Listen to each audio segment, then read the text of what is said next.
afternoon, everyone. Thank you for joining ICES panel discussion on India Farm Laws Repealed, Prospects for Agriculture and Economic Reforms. The panel discussion will explore the recently repealed India Farm Laws and the issues surrounding them, as well as the prospects for the country's overall agricultural and overall economic reforms. Today, we are delighted to have with us the following panelists: Dr. Ronojoy Sen, Senior Research Fellow and Research Lead for Politics, Society and Governance, ICES NUS, Ms. Bidisha Ganguly, Chief Economist, Confederation of Indian Industry, Mr. Subhomoy Bhattacharjee, Consulting Editor, Business Standard, Dr. Amitendu Palit, Senior Research Fellow and Research Lead for Trade and Economic Policy, ICES NUS. Today's session is moderated by Mr. Vinod Rai, Distinguished Visiting Research Fellow at ICES and former Comptroller and Auditor General of India. Before we proceed with the event, we would appreciate it if the audience could switch off their microphones and videos throughout the session. The panelists are requested to keep their videos on. If you have any questions or feedback to share during the proceeding, please forward them via the Zoom chat. They'll be consolidated for the panelists to respond during the Q&A session later. This panel discussion is currently live streamed on the ICES Facebook page. I will now invite Mr. Vinod Rai to make the introductory remarks and chair the discussion. Mr. Rai, please. Thank you, Kundavi. Ladies and gentlemen, welcome to this discussion today on the India's farm laws, which have been repealed. I have the pleasure to chair today's discussion and be the moderator. To introduce the subject, we have 4 panelists, and I hope that each one of them will, in the first session, speak for about 10 to 12 minutes, after which we will take on questions from the audience. Now, government's decision to secure the repeal of the 3 contentious farm laws has triggered, obviously, a plethora of comments, interpreting what the rollback decision means for Indian agriculture and the reform agenda of the government in particular. In general, the commentary has been that the repeal of the new laws would be a setback for reforms in the agriculture sector. I don't think we can really fault such an interpretation because it was hoped that with the emergence of the Modi government after the 2019 elections, and with a clear majority, it would lead to the exercise of its political capital for fulfilling its economic agenda, and of course, whatever was contained in its manifesto as a political roadmap. Now, the political agenda for abrogating maybe Article 370, introducing the amendment to the citizenship law, etc., was certainly fulfilled. That success probably gave the government the confidence to use the same political majority to achieve its economic agenda as well. And long pending, very long pending initiatives on taxation, tariff changes, privatization plans have been pushed through. And I think the most immediate one that we see is of Air India. Now, but it is being increasingly recognized that changing fiscal or trade policy does not necessarily face the same hurdle as tinkering with policies on maybe land, maybe labor, maybe farming. Because notifying the labor law reforms continues to be plagued with all kinds of delays, even though the laws were passed several months ago. In fact, in 2014 itself, when this government came to power, it found it was difficult to introduce land reforms. The ordinance on land reforms were allowed to lapse in the face of a major campaign which had been launched by the opposition and by some states those days. The farmers' agitation, which has been consequent to the passing of the bills for the farm laws, brought into sharp focus how treacherous it can be for any government to meddle with farmers' issue. Now, there is, of course, one more element which comes into this entire complexity, and it is regarding policy space.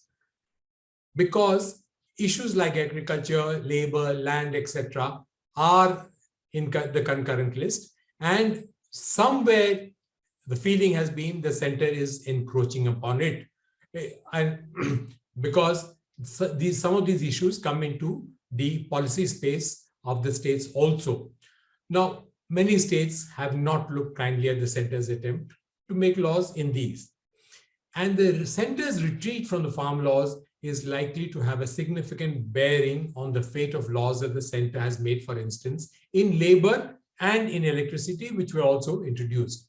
Now, does the decision to withdraw the laws cast a shadow over the government's ability to stay committed to the cause of long-term economic laws, long-term economic reforms?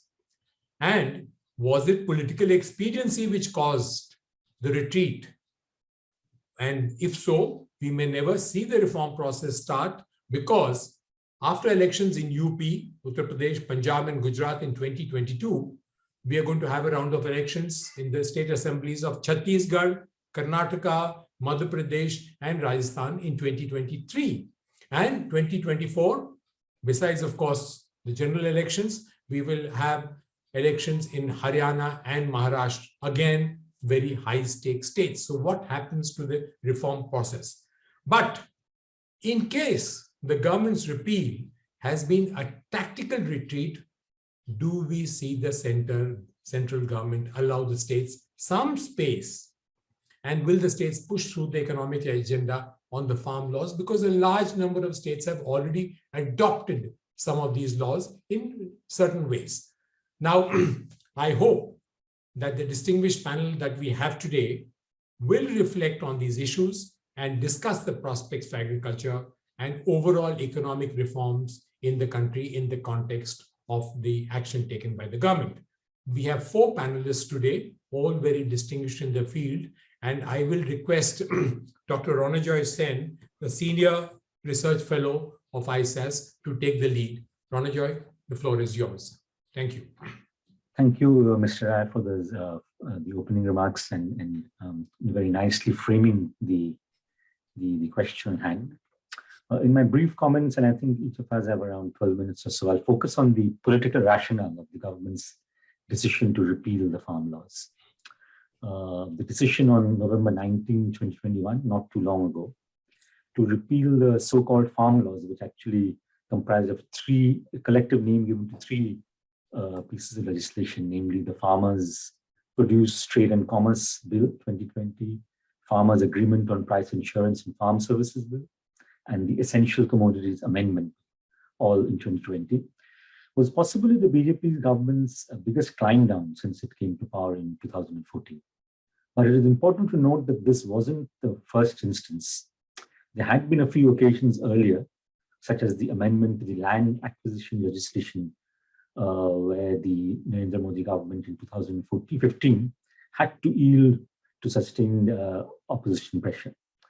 In the early instance, though, there had not been such sustained protests. The controversial Citizenship Amendment Act 2019, which also saw widespread protests, has been kept on the back burner, but no formal announcement has been made on its future.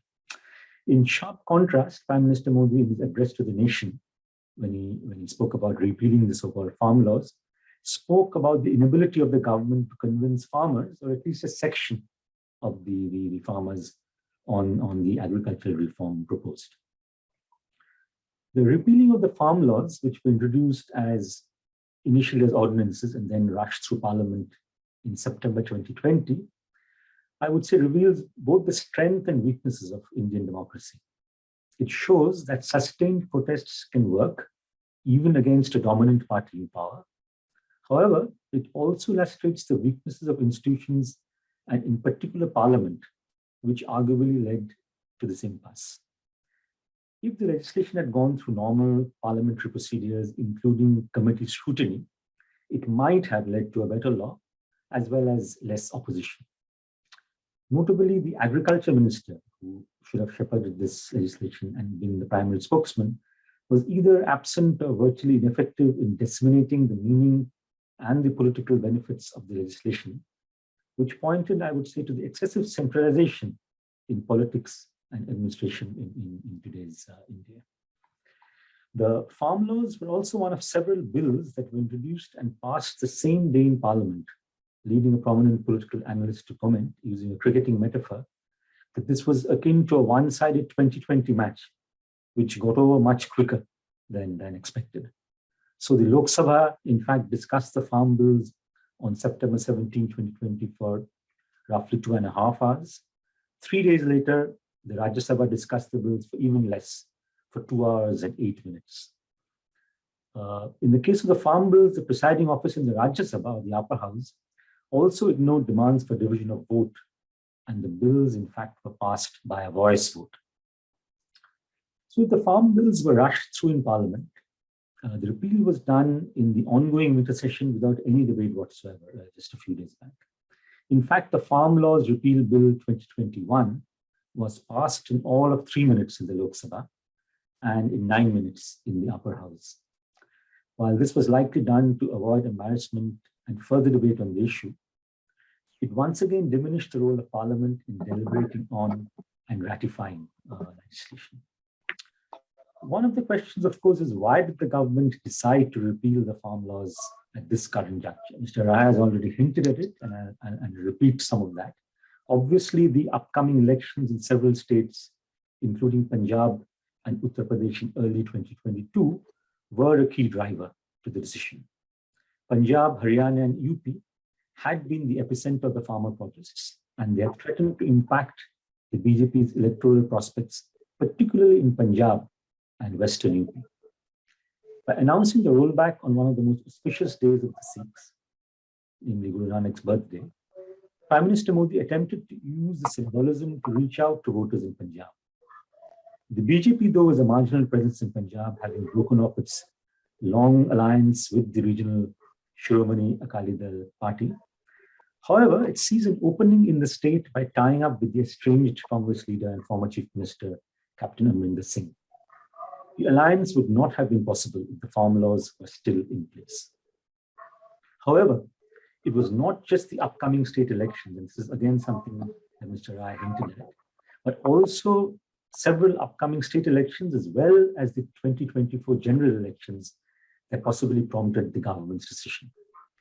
Even though the farmers' protests were centered in Punjab, Haryana, and UP, the sentiment that the BJP government was anti-farmer had spread far beyond the confines of northern India. That sentiment needed to be dispelled before it became entrenched. Also, the protests were not only by farmers with large landholdings, but also by the class that had been labeled in the 1980s as bullock capitalists by my PhD advisors, the late Rudolphs. The Rudolphs, in fact, had distinguished 4 agrarian classes: the agricultural laborers, smallholders, bullock capitalists, those with a holding of roughly 2.5 to 15 acres, and large landowners who had land holdings above 15 acres. The protesters had also shown remarkable resilience, staying power, and organization in the face of state action, virtually forcing the government to come to a compromise. From a longer-term perspective, the withdrawal of the farm laws, which along with the introduction of the goods and services tax in 2017, were possibly the most significant economic reforms of the Modi government since it came to power, show politically once again how difficult it is to reform the agricultural sector. I'm sure the other panelists will dwell on this issue in detail. I just want to note here that the farmers' movements have historically proved to be a roadblock for India's policymakers, as my colleague and co-author Diego Majorano and I noted in a short piece that we wrote recently. In the early 1980s, Prime Minister Indira Gandhi had to make a U-turn on a decision to reduce subsidies on fertilizers, which cannot but remind one of the Prime Minister Modi's current decision. In that instance, too, farmers had been agitating for months throughout the country. Finally, and I'll end here, while some of the BJP's core issues like the Ayodhya temple or abrogation of Article 370 tend to consolidate its voter base, economic or agricultural issues have the potential to harm it electorally. Hence, the government is more vulnerable on the latter issues. Ultimately, fear of losing votes and electoral popularity is more often than not likely to trump policy initiatives or policy innovations. This is true not just for India, of course. As one analyst, and in fact Mr. Rai too noted in his introductory remarks, that few governing parties will risk its political capital to establish its policy credentials. I'll end here. Thank you. Dr. Ranjay, thank you very much for this lovely introduction and on the subject, and explaining to us how difficult issues which concern farmers have become for the center of times over the last 30, 40 years. The issue that you have raised is, why do farmers agitate on reforms which concern them? Because hopefully, in terms of policy, these reforms are being introduced to improve the lot of farmers, improve their capability to market their produce, improve the fact that they can get a better price for their produce, and improve the areas where they can sell and market their produce and the timing which could be of their choice. It's a wonderful question that you've raised. Thank you very much. Now we'll move on, and I request Ms. Birisha Ganguly, who is the chief economist in the Confederation of Indian Industry and who is seeing all these things play out so very closely, explain to us what the situation is like. Ms. Ganguly. Thank you very much, Mr. Rai, first for having me on this panel, and secondly for the introductory comments, which were very, very threw light on the entire issue very well. So I want to just start by saying that agriculture is really the most complex sector with tremendous diversity across the country. So anything I might say about agriculture may not necessarily be true anywhere. But I just want to start by giving a brief background of the policy status on agriculture. So historically, India has been concerned with self-sufficiency in food production. That has been the overriding objective behind whatever policies were set in the agricultural space. So the most, I would say, the most significant policy that India follows in agriculture is that of setting a minimum guaranteed price for farmers in the biggest, the cereal production, wheat and rice. And this has really driven the incentives across the country in production. But however, over a period of time, what has happened is that while production has increased, so in a sense, the policy has been successful, but it has increased too much, you might say. And it is now in excess of what is required. And the policy is to buy this wheat and rice from the farmers at a particular price. This is done by the Food Corporation of India, which buys the grains and stores them in their warehouses. And this is then distributed through the public distribution system across the country at a lower price. So this is a huge cost to the government of India, which it bears to provide subsidies to the poor people who need those grains. So while the food subsidy may be justified, what is not justified is the huge cost that the FCI incurs in buying and storing the grains in excess of what is actually required. And that cost was getting to be very, very high and not sustainable. So in the last budget, the government did make some reforms in the way this cost is being accounted for. So clearly the government has been concerned about FCI's costs. So given this background, what this government has of and talking about is to move away from the focus on production to more on farmer incomes. So there has been a committee in Niti Aayog which has come out with a report on how to double farmer incomes, and this is important because this focus on production was clearly leading to some inadvertent outcomes, whereas really what is needed is to focus on farmer incomes, and there the objective is to get farmers to diversify their production away from grains and to more high value products like fruits and vegetables, oil seeds, pulses, where India actually has a deficit, and also to move to livestock and dairy farming. And this has been happening to a fair amount of success in parts of the country, I would say. And what has really also enhanced this is the advent of a lot of digital technology and penetration of digital technology into the country. So one of the examples, the ENAM, which is the Electronic National Agricultural Market. And this is an area where actually the government has been trying to unify the country in terms of its markets. And this is important again in this context because we are also talking about the APMC Act. One of the laws which the government had to go back on was meant to bypass the APMCs. And the APMCs basically are, it's the Agricultural Product Marketing Committee, which sets up the wholesale market in the close to the farms, where the farmers are supposed to come and sell. And this was, of course, working well, but however, it is now considered that it has become a sort of a single buyer. There is a sort of a monopsony in the market, and it was not that good for competition. So the APMC law tries to say that come up with freedom of buying and selling. Also, I must mention that this has been an attempt for a long time, not just by this government, by previous governments as well, which has delineated model APMC laws, which are to be set up by states. And many states have tried to reform their APMC laws.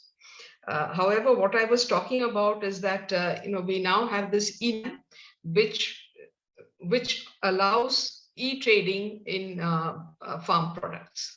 So therefore, there is already a system to bypass the APMCs. However, it may not be working to the full extent, given that digital penetration is limited in our country. So then I just want to mention that there is a lot of investment taking place in sort of agri-tech, as it is called, agricultural technology in various. Ms. Ganguly, can you hear us? Yes, now I can hear you. Yeah, I was please go ahead. Briefly, yeah. So there is a lot of investment taking place in agri-logistics, offtake, agri-input delivery. In fact, a report by Bain Consulting, they estimate that India is the third largest nation in terms of to receive agricultural funding. And by 2025, they expect some $30 to $35 billion of investment taking place in this sector. Now, why I'm mentioning all these things is that, I think this is really a trend that is happening in agriculture and which will continue irrespective of the laws. Maybe the laws or the implementation of the laws would have hastened this process. However, it is happening on the ground. And the government is doing other things, like it has set up a 1,000 crore agri infrastructure fund, which will help in hastening many of these changes, developing the rural infrastructure. Another very important thing to mention is that the 15th Finance Commission has said that a sum of 45,000 crores should be given to the states as performance-linked incentives and grants to states for reforms in agriculture. So this indicates that progressive states will be going in for the kind of reforms that the central government was trying to implement. And we already have many of them. For example, contract farming is already a reality in many states that have adopted the Model Act. Reform of APMC too has been tried out by many states. But in India, which is a sort of a federal community, we will have adopting slightly different models. I think this has happened in industry too. In land and labor, we do not have uniform laws, but different states are going in for their own models.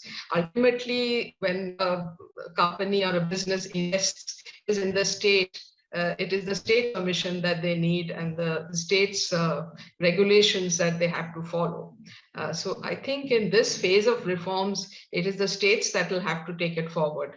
And the center can incentivize it. But it may not be possible for the center to really implement those reforms. Even if we look at the Essential Commodities Act, which was one of the 3 laws, it is up to the states to implement it. Whatever stock limits, etc., have to be imposed by the states. I just saw a study which says that as many as 23 states had permitted direct purchase from farmers, even before these laws were passed. 21 had allowed e-trading. Then 22 states and union territories had allowed private wholesale markets, and 20 permitted contract farming. 15 had fruits and vegetables, other perishables from PMC regulations. So I'm confident will continue even without the intervention by the central government. I end there. Thank you. Thank you, Ms. Ganguly. Thank you very much for giving us that very interesting perspective, which is that the government wanted to shift the focus away from production, away from the procurement by the FCI in the context of a large number of issues that the government was facing in terms of subsidy, in terms of storage, in terms of probably the quality of food grains with the FCI also deteriorating.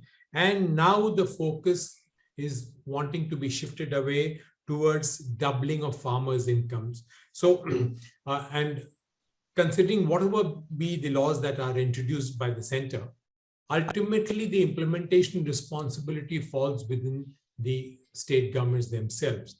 And the large number of states that you talked about, 23 and 21, who have introduced some of these laws, how well are they performing those? That's a wonderful perspective, and hopefully we will take the discussion through on those aspects. Now, I have the pleasure to call upon Mr. Subhamoy Bhattacharjee. Subhamoy is consulting editor with Business Standard, a person who has seen it all happen in various fields that the government has been operating, policies changing, not changing, and how they change. Subhamoy will give us his perspective on this. Subhamoy, may I call upon you? You have the floor. Thank you, and thanks a lot, Mr. Vinod Rai, for having invited me to join this very excellent panel. And I was particularly pleased to have heard what Dr. Ranojoy Sen said and Vidisha Ganguly said. And I quite take on board most of what they have said.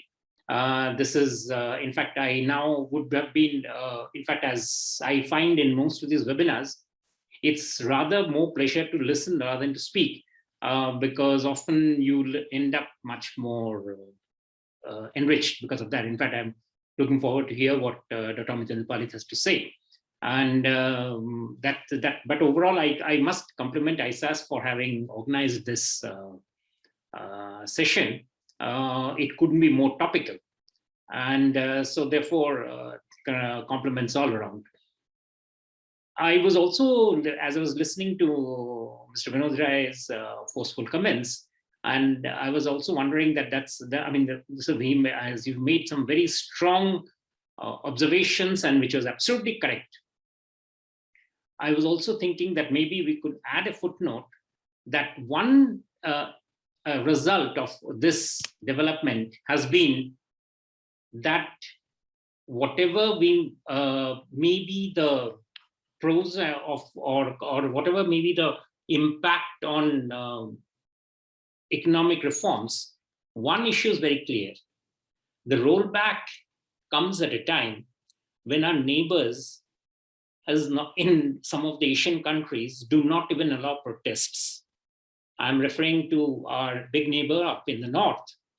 And here, the very fact that a government, which we have all commented here and has been commented upon in the newspapers as a very strong government, has actually agreed to a protest, A, continuing, B, accepting that the protest has the strength for the government to have to roll back, as Dr. Ranojoy was saying, a policy which they had invested a lot in, says a lot about the democratic structure. And I think that is something that we should take positively on board. That this is something that actually is a sort of, I should say, a positive trigger for the democracy. And I think that is something that should be accepted very well, because no matter whatever an issue, taking people on board, accepting their concerns, and then taking appropriate steps is, I think, a lot about what has been talked about in the past few years. And whether the space for that sort of a discussion and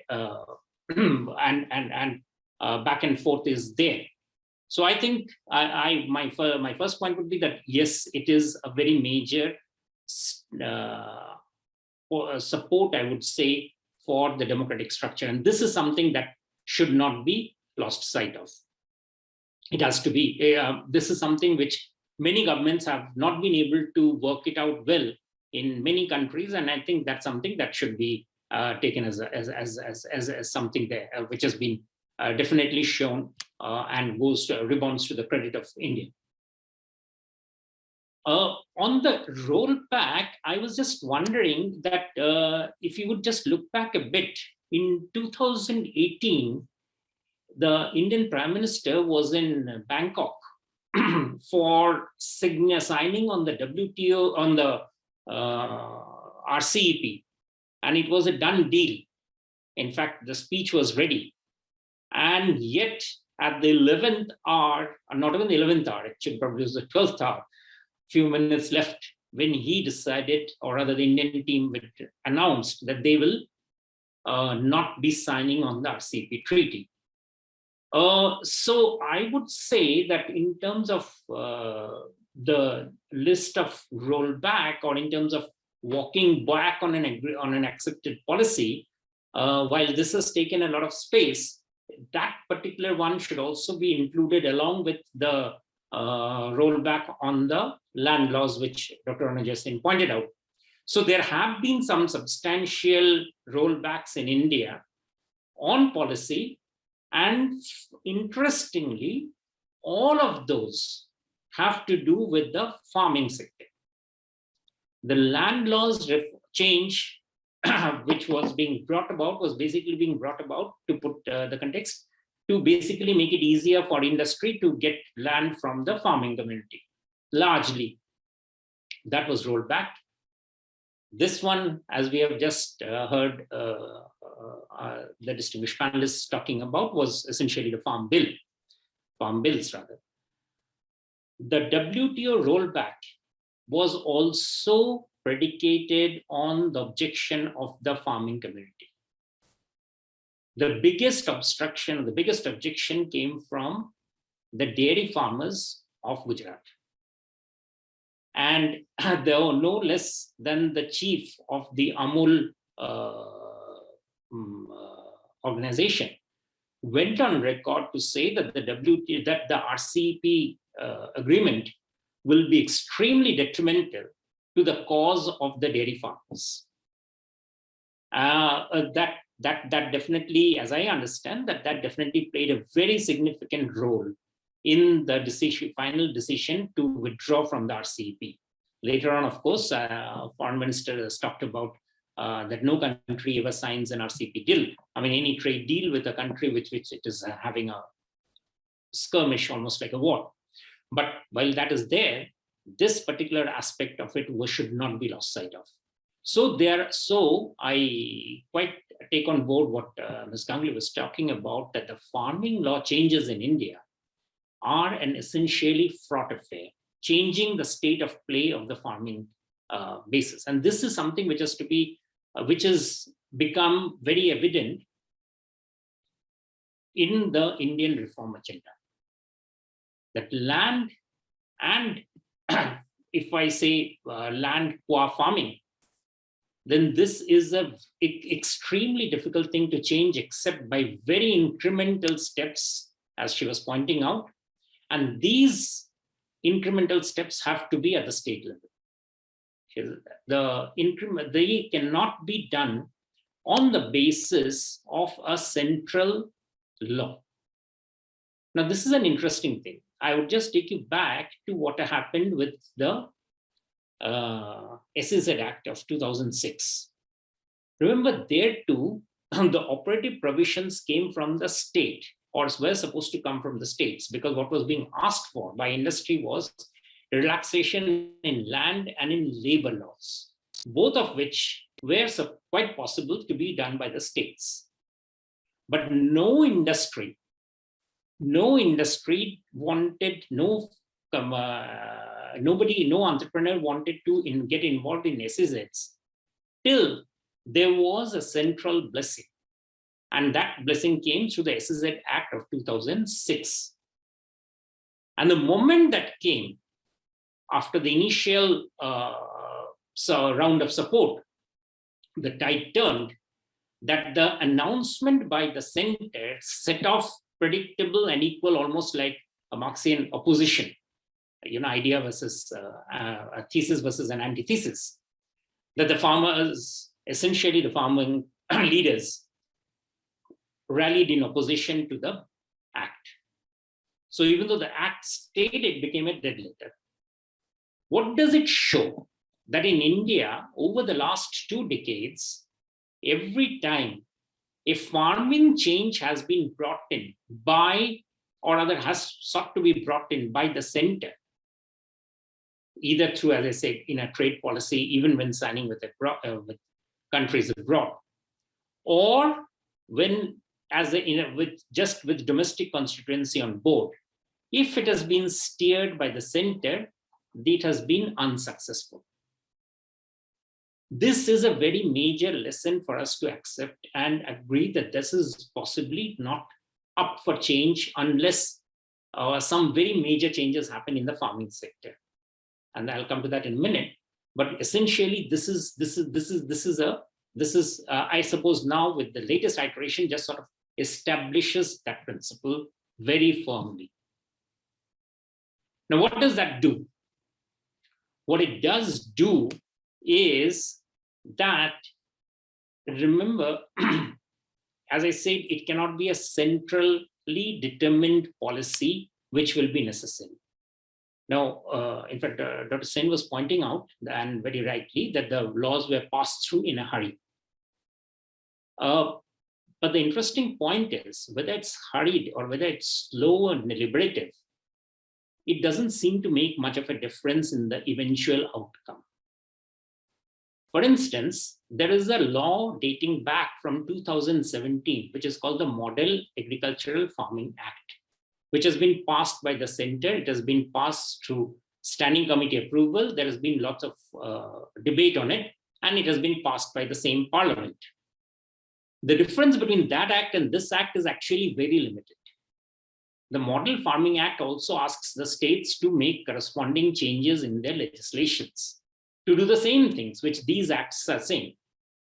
What this act said was that it will be done. And frankly speaking, there have been enough editorials written in newspapers by very erudite scholars who have pointed out that no matter what the center says, it is the states which will ultimately do it. The states can't do a contrary law. In fact, what Punjab did was it tried to do a contrary law. Now that is up to debate, and sometimes that can be debated probably later on, that whether the constitution allows for a contrary law to be passed by the state. But I suspect not. But a state can obviously decide to keep the law as a dead letter. The Model APMC Act of 2017 has done the same thing which the current set of 2 laws have done. I'm leaving out Essential Commodities Act of come out of the purview. But many states, as Ms. Ganguly was pointing out, have kept it dead. Some have kept it. Some have taken it forward and have run with it. The problem is that with the APMC changes that they've done, many of the states have made changes in APMC which are frankly not very useful. For instance, Rajasthan has said the change in APMC will mean that you can set up a separate mandi but outside the city limits. And so costly that it doesn't make any sense for a farmer to trade there, so on and so forth. So what I'm saying is that I do not buy into the idea or the thesis that has been propounded that these laws were passed in a hurry and because of which the agitation came down.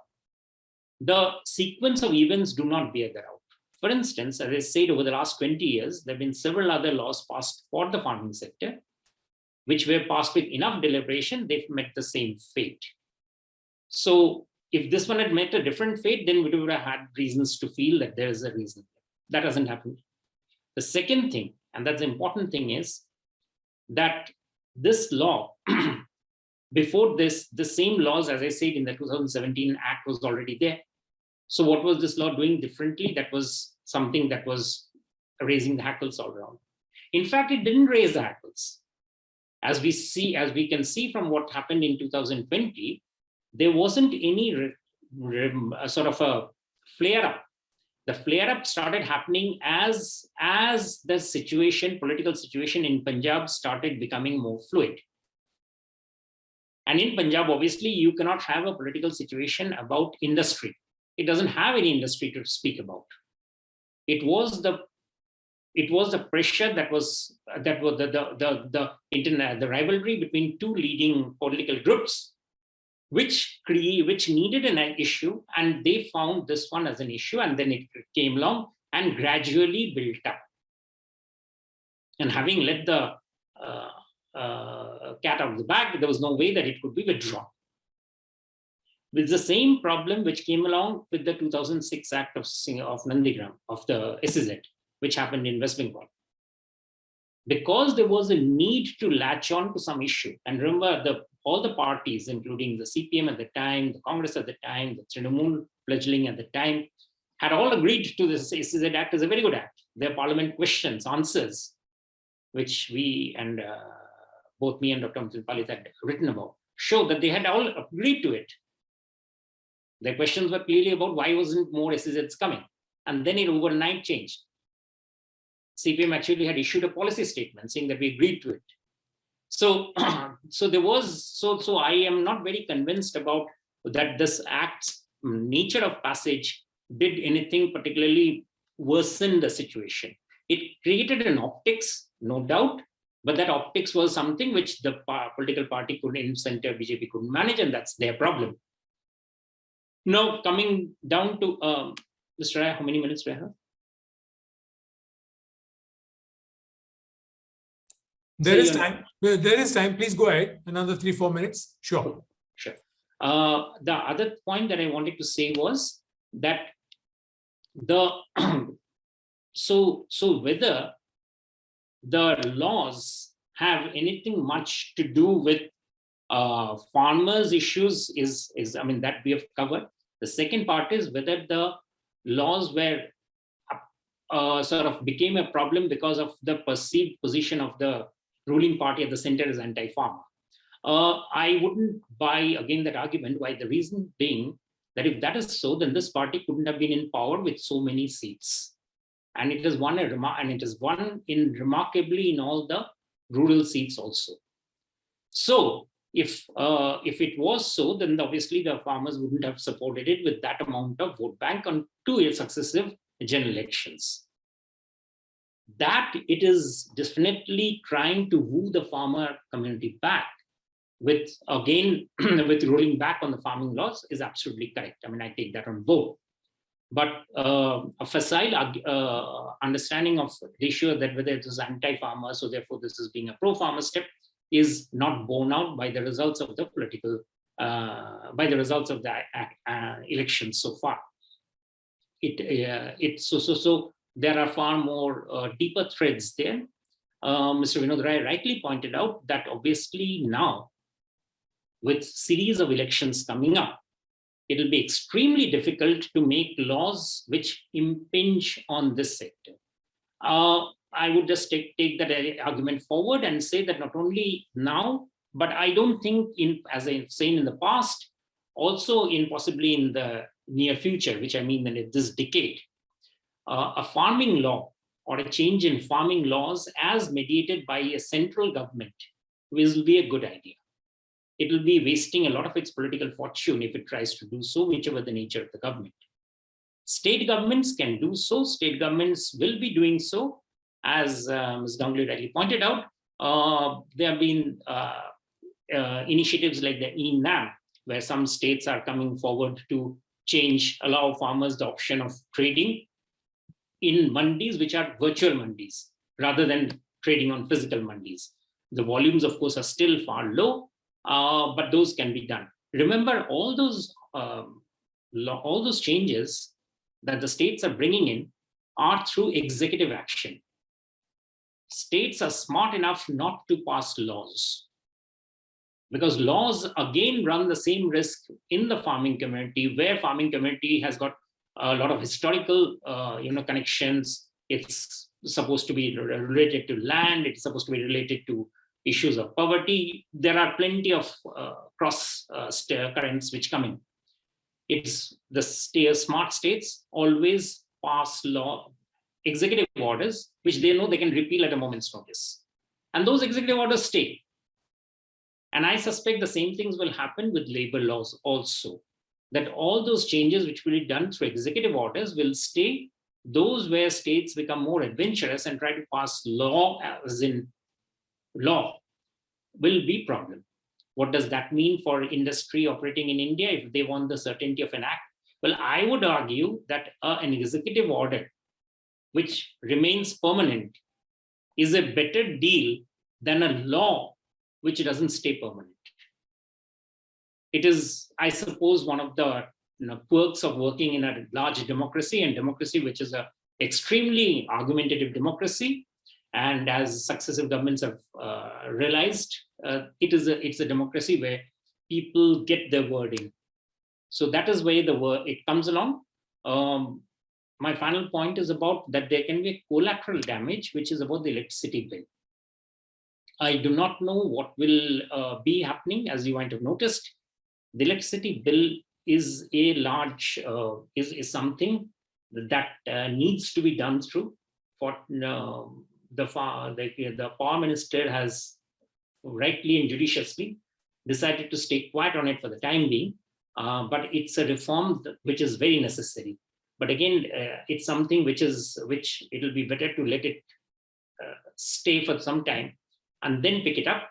I suspect it can go through because this is something that India has successfully done and will possibly be able to hold its course on the overall and in the overall reform matrix. One last point today, Indian Express carried a story about an editorial saying that the broader point is that there should be broad-based reform in farming. While I entirely agree with that line of thought, I'm not sure what does it mean, what is a broad-based reform in farming if you cannot get things happening, as they say, through laws.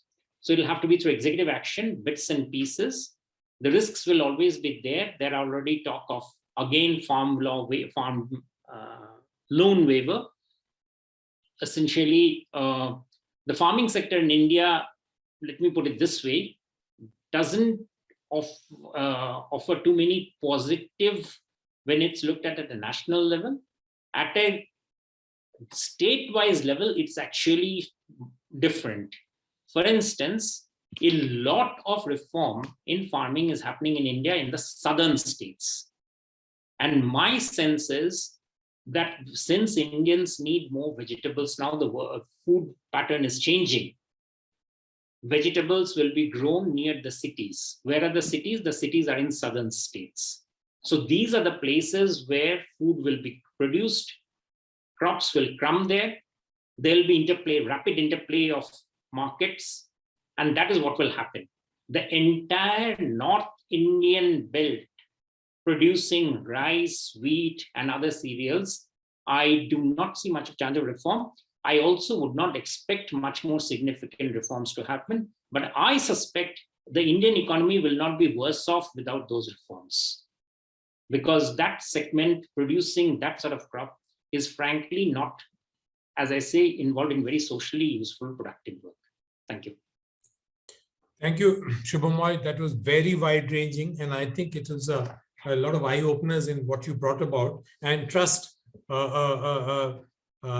confirmed journalists like you to raise these issues. Firstly, of course, before I get further, you are very right in talking about the democratic structure of the country, which permitted, and let me call it an agitation or a counterpoint, which forced the government to withdraw. I think that is a very strong point for the vibrant democracy that India practices. And that is I think, the strong point of it all. But I think the other perspective you have brought in, very interesting, is that centrally determined policies in the farm sector, they have not succeeded. And I think that's an issue that we need to deliberate.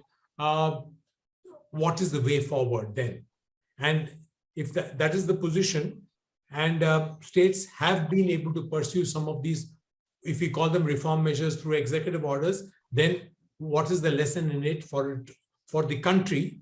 Maybe for the central government, maybe for the state government itself. We'll debate that as time comes by. But thank you very much for that very interesting perspective that you introduced.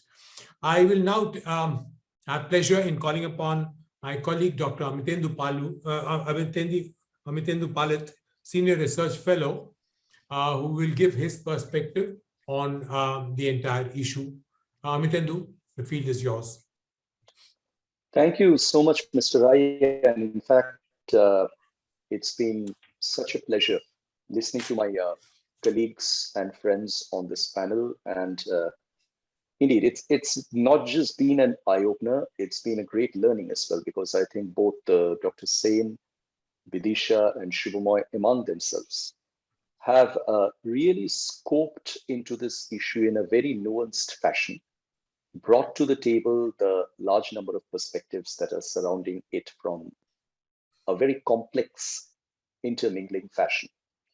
Now, what I'll try to do is, without trying to repeat and get into overlaps into what my colleagues have already mentioned, I'll try to bring in a thought on some of the ideas that have been existing around this subject of the repeal of the farm laws.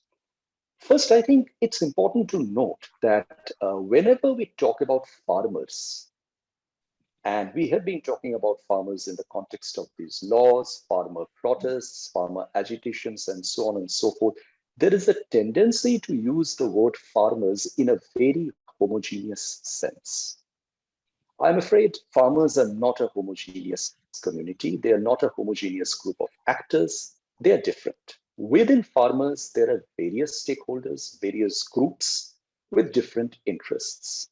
And in that sense, the protest was also not a homogeneous response from all farmers. I think that's a point which is important to note, whether we talk about it in a democratic perspective, whether we talk about it in a political perspective.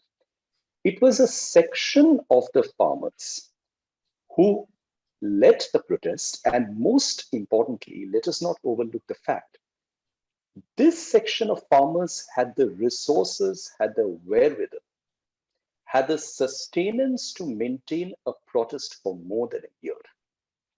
We see protests happening in India all the time. India is a land of protests. That's the beauty of its democracy. But not all protests succeed in achieving their goals. We have seen Clean Ganga activists dying after fasting for nearly 4 months. Ganga remains what it was.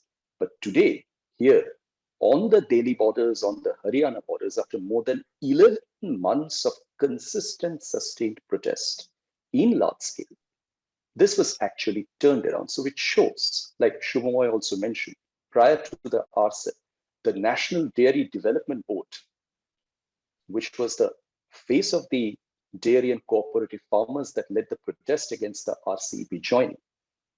I think it's important to distinguish between farmers who have the ability and the resources to sustain protests and turn verdicts in their favors, as opposed to farmers whose interests remain unaddressed and whose interests get pushed to the sidelines. I think this is a clear outcome that comes out of what we have seen, and this is clearly a fractional outcome. This is not an inclusive outcome. Second, let's come back to the question of discussions on this particular farm laws. Yes, they were not discussed in the parliament, and they should have been discussed in the parliament. But what was there to be discussed? Anybody familiar with the laws would have seen that these were laws whose contents were being discussed for the last 22 years. It was in the Economic Survey of 1999 that for the first time this idea was mooted, that the agriculture sector in the country has to step outside the current system of MSPs and government administered prices and allow the private sector to play a much greater role in agricultural marketing and enable farmers to directly access the private sector. Number of Swaminathan committee reports, and we really cannot argue over the fact that Mr. Swaminathan is an agricultural expert. Number of Swaminathan committee reports have addressed this subject threadbare.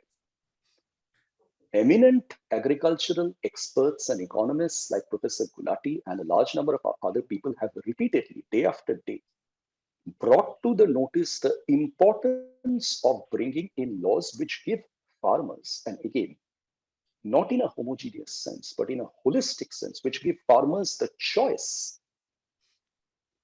to engage in the market the way they wish to.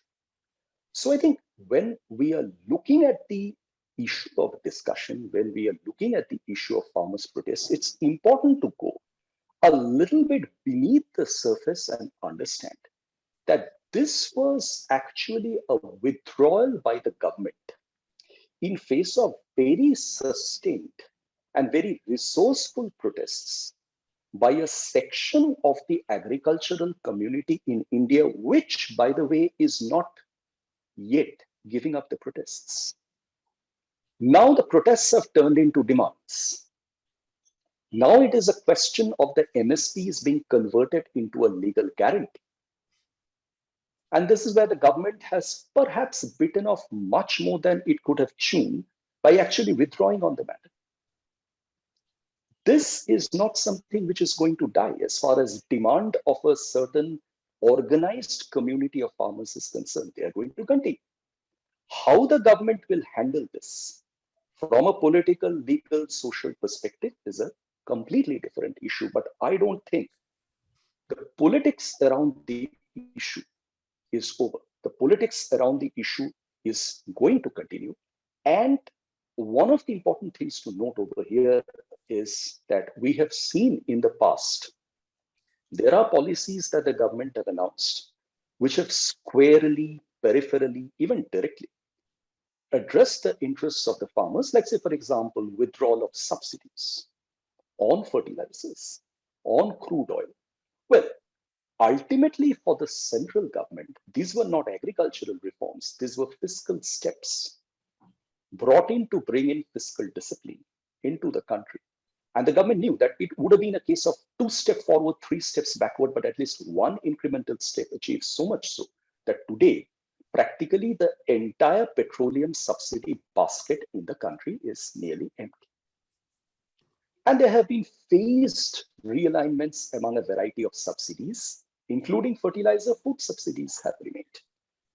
The real issue, which I think we need to address at this point in time, is that the government actually suffered in this entire episode from an image hit. Insofar as the government and its ability to get off the protesters from the road is concerned, the government could not, despite several rounds of negotiation. And why couldn't it do it? It was engaging with the farmers. It was giving repeated assurances that the MSPs will remain. It's only a question of expanding choices. The reason why it could not do it is that it could not counter the impression that there will be complete corporatization of agricultural marketing. This was the root fear, because right from the beginning, examples were being floated that what happened in Indian telecom, insofar as consolidation of economic power among the service providers are concerned, is going to happen in agricultural marketing. It's going to be a few big corporate houses who are going to dominate agricultural marketing. Farmers are going to be at their mercy. They are not going to have any say in negotiation and determination of prices. This is going to be an oligopolistic structure, which is going to completely demolish the farmers. And the most badly affected among the ones demolished would be the ones who are currently benefiting from the entrenched MSPs. This was something which the government could not do, despite its best attempts. Despite its best attempts, it could not send out the signal that it was pro-market as opposed to being pro-business. It is now being identified as being pro-business and pro a few businesses. Unfortunately, this is where market-based reforms hit this wall that the government was actually backing a few businesses to take over the agricultural marketing sector when actually the intention behind this policy changes was very different. They could have served much long-term benefits, and there is no harm in certain sectors being monopolistically or oligopolistically driven. It happens all over the world. But the fact that such a transformation will not necessarily be harmful to the interests of the broader farming community, again, not a section of the farming community, but all farming communities, was a signal which the government could not send. And I think this is the biggest hit which the government has taken till now from the entire episode. And when it goes ahead on the path of the reforms from here, what does it look at? Well, to me, there is still one issue which is not entirely clear. Why did the government propose these laws in the first place? The laws, as all our panelists have agreed, were being left with the state governments. State governments were acting within their internal capacities. They were looking at the respective spaces where they could have reformed APMC acts. APMC Act removal is a politically correct step. The Congress too mentioned it in their last election manifesto. There is no political dissent on that subject. But then why did the government jump into this territory without actually anticipating the ramifications of it? To me, a better reform and a more essential reform from a central government perspective was actually to have addressed the question of MSP. And that problem remains. The MSP is a financial and fiscal burden for the government, which it cannot swallow, nor can it get rid of. But the government has done precisely nothing to address that problem. Was it thinking that the MSP problem in the long term will be solved if farmers, and particularly those farmers benefiting from the MSPs, who have been able to convert Punjab into the biggest rice producing state of the country, despite the most enabling of weather conditions, was it expecting that they would, given these laws, move into a parallel system and give up their reliance on MSP? Well, that was political short-sightedness. To me, the government lost a big opportunity in taking care of the MSPs and addressing what remains for it a big Achilles heel insofar as correcting the expenditure side of the government budget is concerned. What now from here? Well, if there is a possibility of getting back to the table, I don't think the government really should be showing too much of interest in revisiting the laws once more. I think Indian states are intelligent. Indian states are far more grounded in the way they engage with the farmers, and they know exactly which group of farmers are more important for them. So as Shubhamay mentioned, there is a distinct possibility that the southern part of India will develop into a very different agricultural landscape from India, as opposed to the northern part, or maybe the east and the northeast. And let the states chart out their own destinies and territories. There's no problem with that. What the center should rather try to do is to move into areas where it is the only entity, the executive and legislative entity, which can solve problems. I think today, looking back at the last 30 years of economic reforms, we now realize that there was a space of reforms which went out as the first generation of reforms. And today we have the second generation of reforms, which were always going to be the more difficult, the more tricky, the more challenging, the ones to follow. But the light at the end of the tunnel is that a similar fate was handed out to the land acquisition ordinance. In spite of that, the states have been able to tweak the ordinance in their own respective ways, and has become available for industrial development. special economic zones are functioning throughout the country. Again, because the states have been intelligent and pragmatic in their own ways to see where they can. The states which haven't been have slipped off the economic radar to lower distances.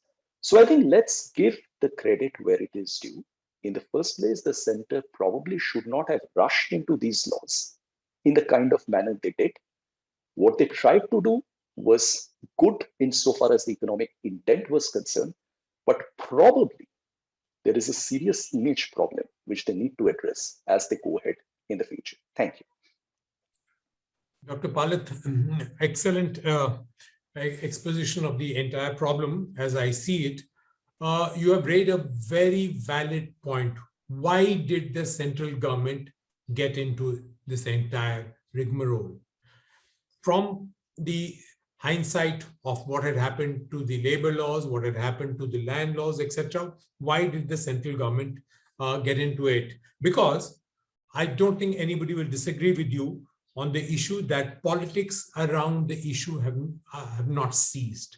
And they are not going to cease in a short period of time, because no doubt the government has taken a huge hit on its image.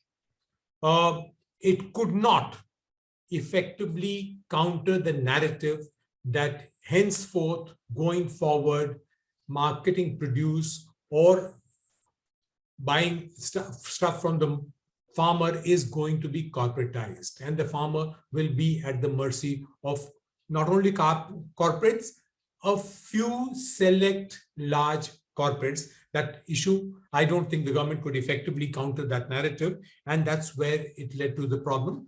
Now, the government is faced with not an issue of only addressing protests, but the protests have transformed into a larger ground for demands to emanate.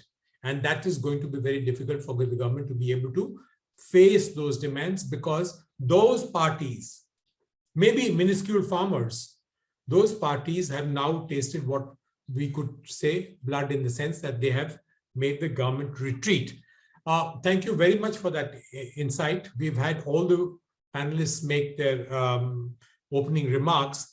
One issue which has come forward as a common vein in all the presentation is that, and Dr. Palit mentioned to it, over the last 22 years, a large number of reform processes have not transformed into statutes.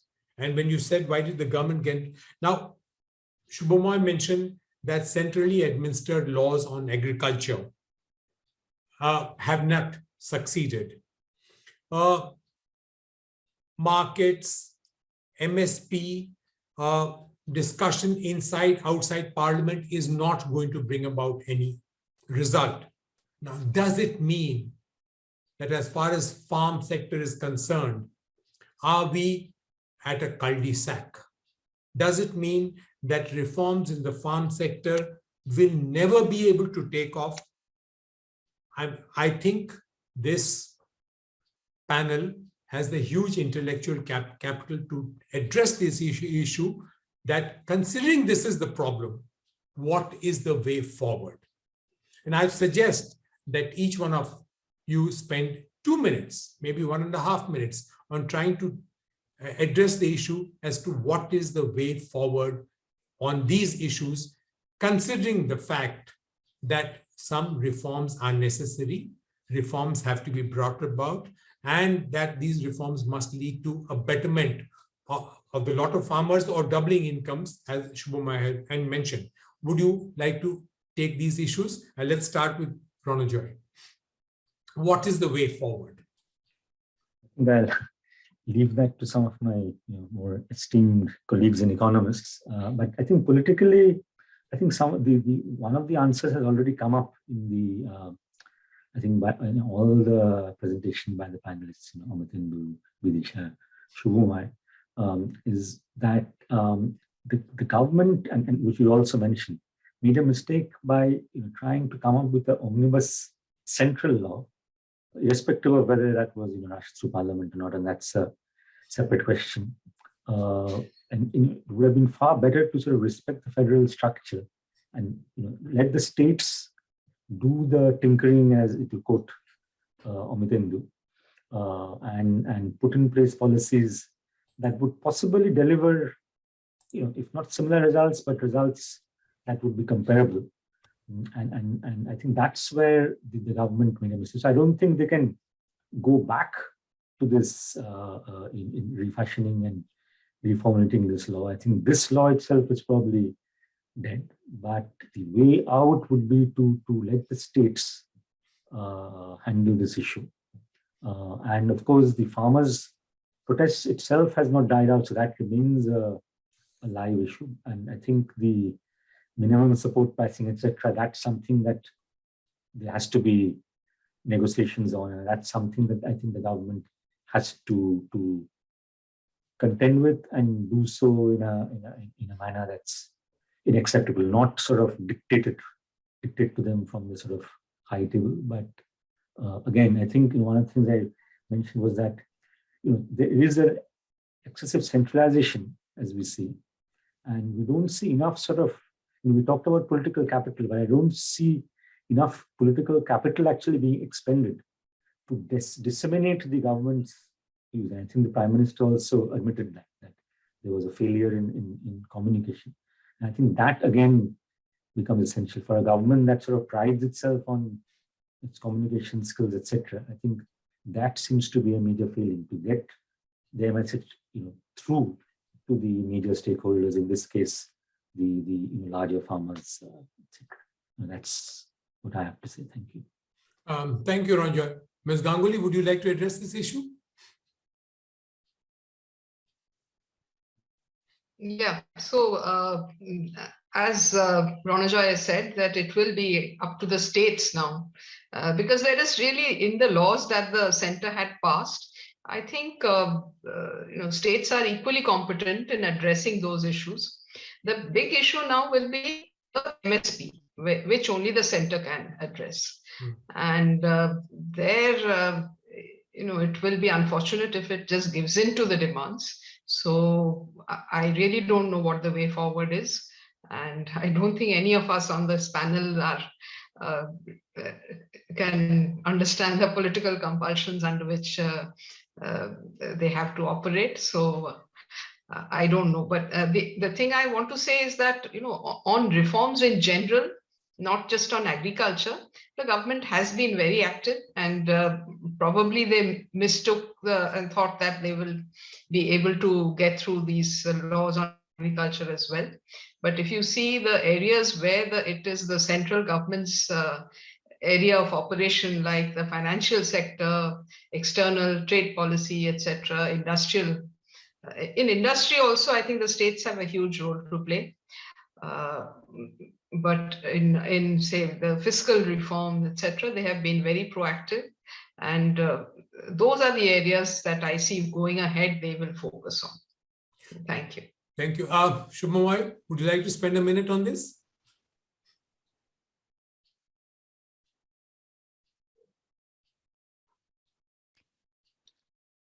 This is that states should do it is fine. In fact, Amitendu made a very interesting point about why the center didn't reform the MSP, which has been talked about by so many experts. I don't think there's a political capital there with anyone, even assuming that this farm law problem hadn't happened for MSP change to occur. MSP is a very easy bat to hit a government of the day by saying you have not raised MSP. Remember the first term of the Modi government, the big agitation against it was the terms of trade is turning viciously against agriculture because they're not raising MSP. There was a deliberate decision not to raise MSP because it was felt that the Congress government had raised MSP fairly much higher than warranted. So as we have done repeated data thing in Business Standard, and we found out that, and that's nothing very surprising, MSP at the time didn't get raised much. It has actually in the last 2 years been raised way above. And it's obvious, if you try to tinker with MSP, there will be a huge political blowback, not just now, but it was always there. MSP is not something that you can touch. If also there's a problem.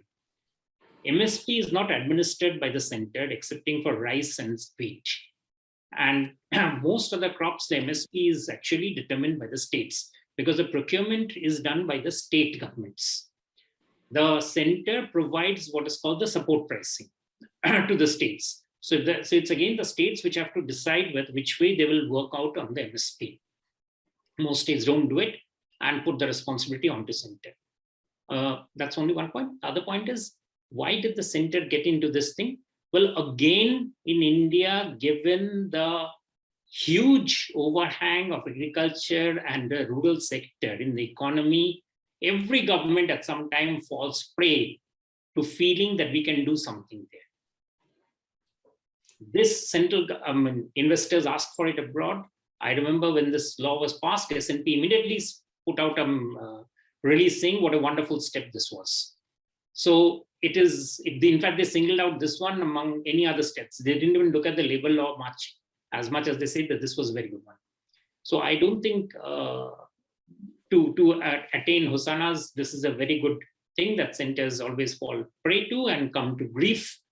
And as I've pointed out, it has happened for every successive governments, no matter whatever the parliamentary majority. So yeah. Amitendu, would you like to spend a minute on this? Way forward?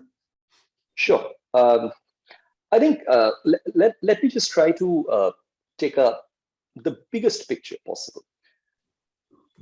In India today, we have agriculture as the lowest contributor to India's GDP. The share of agriculture in GDP has progressively declined over the last 30 years. What has not changed much, as we all know, is the number of people who are dependent on agriculture. Now let's look at it squarely. This is not a sector which is going to, over a period of 5 to 10 years, double its share in the GDP. It doesn't happen in economic history. It doesn't happen in other economies. What happens clearly is people move away from agriculture and agriculture settles down into a firm equilibrium, where it is able to support the economy to the extent possible and sustain more opportunities for itself to grow forward. It gets modernized, it becomes environmentally sustainable, and it remains a feasible occupation for those engaged in it. I think the real focus of the government, as far as reforms are concerned, should not be on agriculture, but should be elsewhere in the economy, which would enable the pressure on agriculture to get released to some extent. I know we have been beating and flogging this dead horse of transitioning idle labor from agriculture to manufacturing. There is as such nothing called idle labor, but there is a question of alternative opportunities that need to come. Today, if certain basics can be set right through either central statutes or consultation between the center and states on basic issues like prudent water use in agriculture, sustainable agricultural practices, quick turnaround of farming practices, then probably a lot of negative externalities associated with agriculture will cease to be there. There will be less people on agriculture, and it is important for the center to actually encourage the natural process of diversification in production, in line with consumption trends, in line with new tastes and preferences. The moment that happens, I think there's a lot that will happen on its own. So agriculture by itself, and I think we are all of us on the panel are in agreement on too complicated, too hot, and too large a potato to be handled. So let it take a turn on its own. Let the center walk around the spheres of agriculture rather than trying to play an interventionist role in the agricultural sector. Amitendu, thank you very much for that perspective. I think we have looked at it from all-round perspective, in the sense that 360 degrees we have looked at agriculture.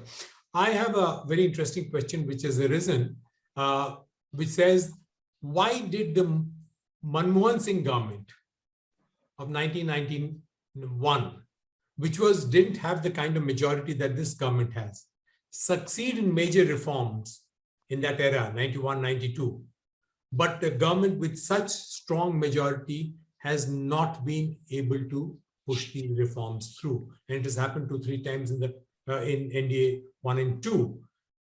Why not reform by stealth? That who will take this up? Shubhamoy, you have watched these things from the sidelines very closely. Would you like to initiate the discussion on this? Well, reform by stealth. I mean, essentially, one has to actually look at the number of steps that gets done. First of all, in comparisons, I think both the Manmohan Singh government as well as this one have taken on a quite large number of reforms. GST by itself is a very big one. The IBC, the change in the bankruptcy code is, I think, a very major reform. And the two together make a substantial package by themselves. The labor code, if it goes through, will be useful, but even otherwise, the reform, the fact that the banking sector has been cleared of its mess is, I think, a very big change in the Indian administrative structure. Reforms by stealth. Well, yes, that's what, I mean, all the panels have been, I mean, our panel has all pointed out. Essentially, factor reforms have to be by stealth. It cannot be announced no matter whatever the enticement to do so. You cannot do so in India. I'm absolutely convinced it will not be possible to change land labor laws by grand central announcements. They will not work. I agree. Yeah, I agree. Anybody would like to add to this? Yeah, please. Yeah. Yeah. I had a view on this, and yeah, sure. Vidisha, why don't you go? Ms. Ganguly, would you? Yeah, please go. Yeah, sure. Okay. No, so I just want to say one thing, that, crisis leads to an opportunity for reform. And the Manmohan Singh government, when it did reform, there was a clear crisis in the country. The balance of payments were a problem, and it had to act. Also the reforms that were on the agenda were very, very simple. You just had to let unshackle the private sector. There was no private sector. They had to take licenses, etc. So at one stroke, you could just remove that requirement. Whereas now, I think a lot has happened and reforms are far more complicated. And some say this is second generation, some say this is third or fourth generation, because so much has happened in the meanwhile. And there is the space that is left for reforms is far more complicated. And there is no big crisis on the horizon. So I think these two factors together have although I completely agree with Shubhamoy that a lot has been done, and there too it was driven by crisis. In the banking sector, the NPA levels had gone up so much that they had to act. Initially, in fact, they had decided to go slow on this proposal of a bad bank, etc. But it was not getting handled. So therefore, they have gone ahead with the banking reforms, which they have done rather well. So I think that is one thing we should look at. Yeah, Amitabh, would you like to come in now? I had two thoughts on this, and just to add to what Shubhamoy and Vidisha have already shared. The first is that Manmohan Singh's and Narasimha Rao's reforms, much as they were pioneering reforms, trend-setting reforms, they did not actually move into areas where there was a direct role of the states involved. These were all with respect to policies and sectors that were left with the central government. So the central government was the of the policies that it changed, it withdrew, or it put in place. For example, if one looks at land, labor, and capital separately speaking, the capital market reforms were sweeping. They were the earliest ones to be brought in, and they were the ones which never encountered any protest. The state governments were nowhere involved in capital market reforms. The protests arose only when there were land issues, labor issues, the public sector enterprise reforms, something on which the Manmohan Singh government could proceed only in a very piecemeal fashion. Electricity sector reforms, there was the scope to reform the electricity sector, but the reform remained confined only to electricity generation. It could not move into the space of distribution, because then again, there the states were involved. So I think Manmohan Singh and P.V. Narasimha Rao were actually to that extent successful in very carefully picking up the relatively low-hanging fruits, which could be taken out very easily, and the process and the foundation could be laid for the next generation reforms, which are the more tough ones. And as results are showing, they're indeed among the toughest ones to go ahead with. The value-added tax took 14 years.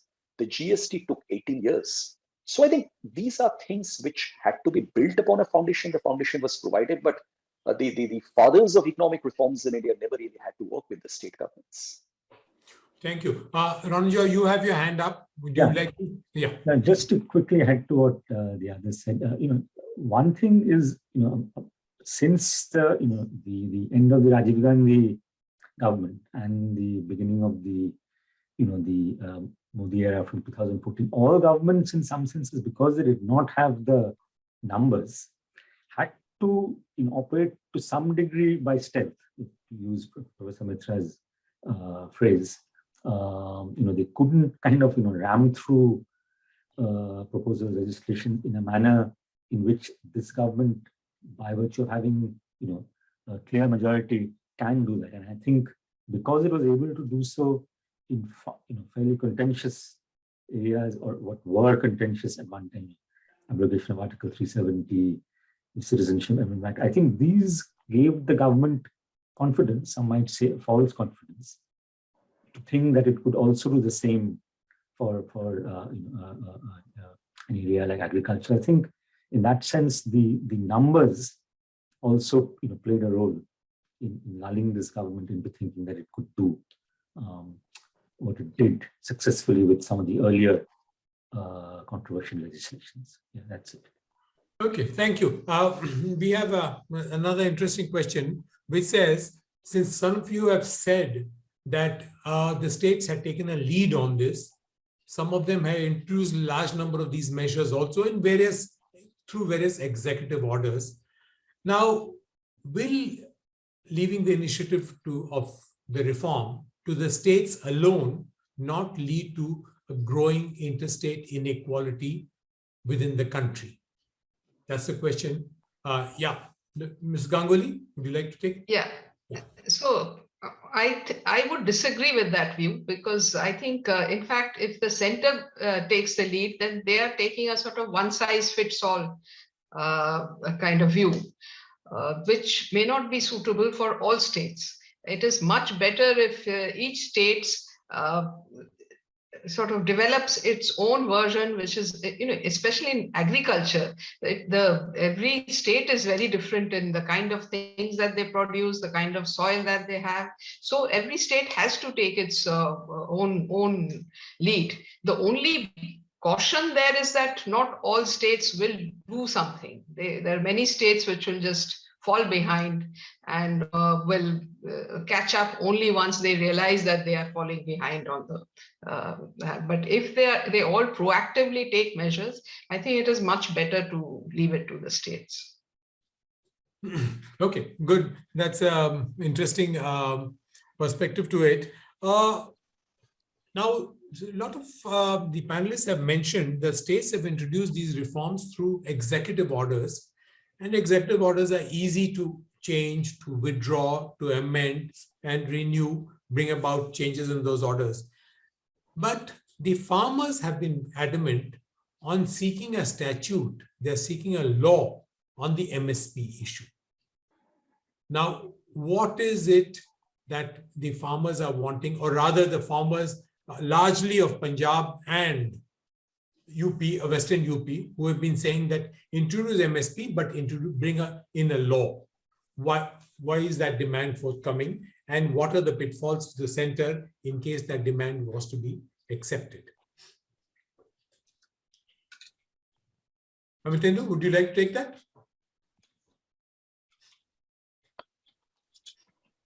I think, sir, as we mentioned earlier, and we have discussed this during the course of the program, is that there has really been no issue more central than the MSPs in the entire question of the farm laws that were announced and subsequently repealed, there was actually very little discussion on the contents of the farm laws themselves.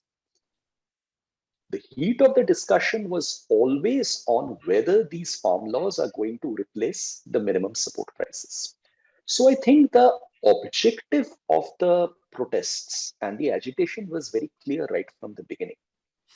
It was not a question of whether these farm laws are going to damage the agriculture sector in any way, but the fact that the MSP is an instrument from which not the whole agriculture sector benefits, but only a part of it benefits, made it absolutely clear that it is that part which is agitating, and that part is agitating hard to ensure that its prospects from the MSP don't go away. And today the government has probably made a tactical withdrawal, but this tactical withdrawal gives the optics to this particular group to go around and establish the point that, look, ultimately the government would have probably taken away the MSPs. This was the fear that we had all the time. And now we want to ensure that none of the future governments are able to do this. So we want to ensure that the MSP is legalized. And I think if the MSP is legalized, it's going to become a very, very serious fiscal liability for the Indian government. Something from which it will not be able to back out in future.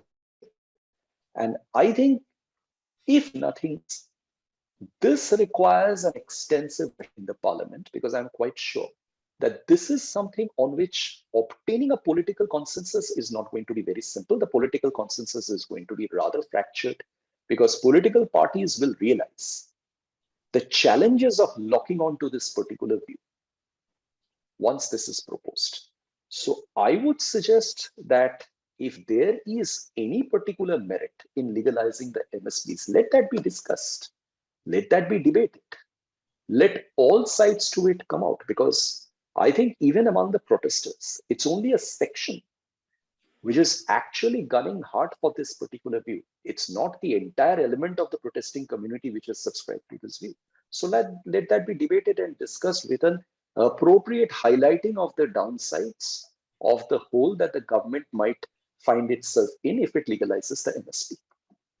Yeah, this is a very interesting issue which has arisen largely because of the fact, and Ms. Ganguly, you will bear me out on this, that over the previous season, the government has been very effective in reimbursing the farmers directly into their accounts for the purchases which have been made by the food corporation. And I think the middlemen, the artiyas, have been compensated separately. So the very fact that a direct mechanism has been evolved might just lead to nullifying the effect that these middlemen had in the past. Has any of this been noticed? Has it taken place? No, not really, because while this has created a lot of, as you said, a lot of useful use of the money, if I may put it, in the sense that there's a lot of that the farmers are actually, those who are actually producers are actually getting the real amount and bypassing the ratiyas. That is exactly the fear of the protesting groups or those who are spearheading it, that they will be bypassed. Remember, out here, there's also a religious angle to it.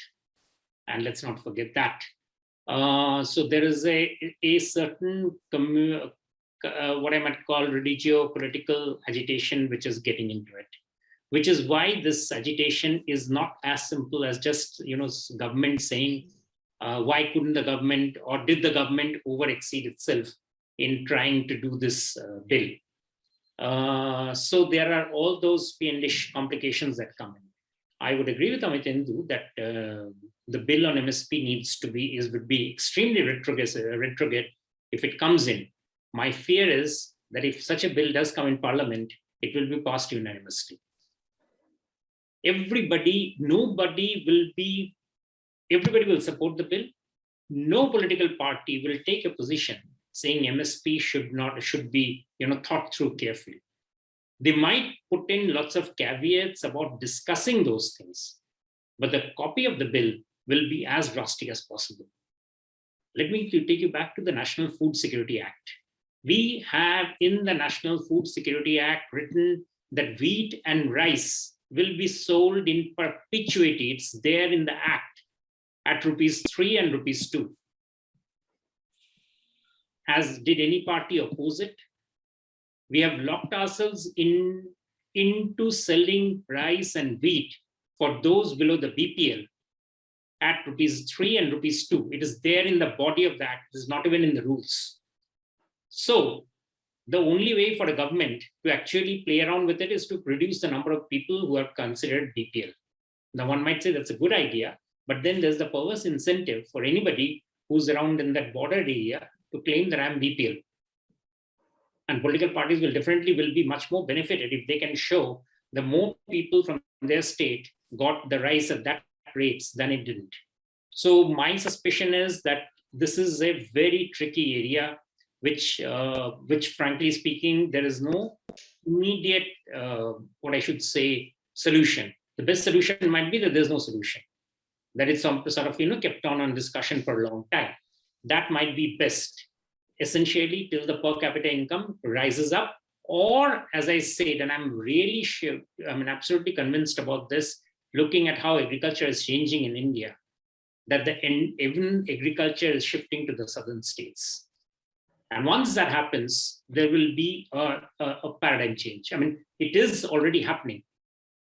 The crop that Punjab is actually showing fair amount of distress in lots of sphere, not just in terms of decline. I mean, its growth rate has flattened off, but it also the fact that more farmers in the state are migrating out because they're not able to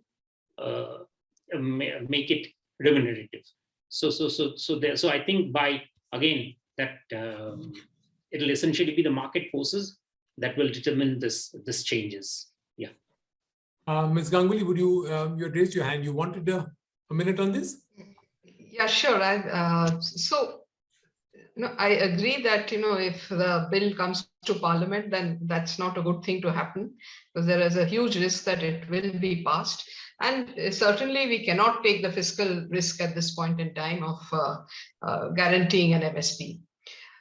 And the way to go, I think most economists have been recommending, is that if we indeed have the money to spare, then we should be giving direct transfers to the farmers, which is what Mr. Rai, you had suggested.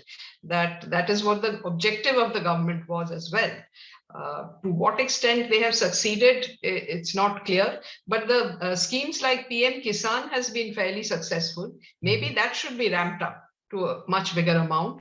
And we have the mechanism for direct benefit transfers. That should just go ahead now. Instead of MSP benefits only a small segment of farmers who are largely not even BPL segment. So, and they're also largely concentrated in one region. I mean, the protest did not happen anywhere else in the country, and where we have much more poverty across the farming community. So I think this has to be, it's something that has to be handled politically. I don't to Parliament and there being a discussion.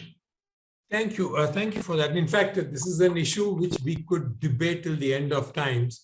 And I certainly would not like to be in the shoes of the government today, because we're not trying to solve this knotty problem, and where you involve farmers, you involve politics, you involve politicians, and of course religious communities have come into it, besides ethnic communities. Is not going to be easy. But anyway, let's see. This is a capable government. They have sorted out lots of issues, and let's see how they take it forward. We could have discussed this further, but I think ultimately we have to follow the constraint of time. So to each one of the panelists today, Ronajoy, Ms. Ganguly, Shubhamoy, and Amitendu, thank you very much for a very illuminating, exciting, and vibrant discussion. It was really very comprehensive. Thank you very much for this. May I now hand it back to Kuntavi, to you. Thank you, Mr. Vinod Rai. On behalf of ICES, we'd like to extend our thanks to the panelists and moderator for an engaging and insightful discussion. Thank you, and we look forward to seeing you at our upcoming events. Thank you. Thank you. Thank you. You're welcome. Have a good day. Stay safe, everybody. All the best. Thanks. All the Bye. best. Bye.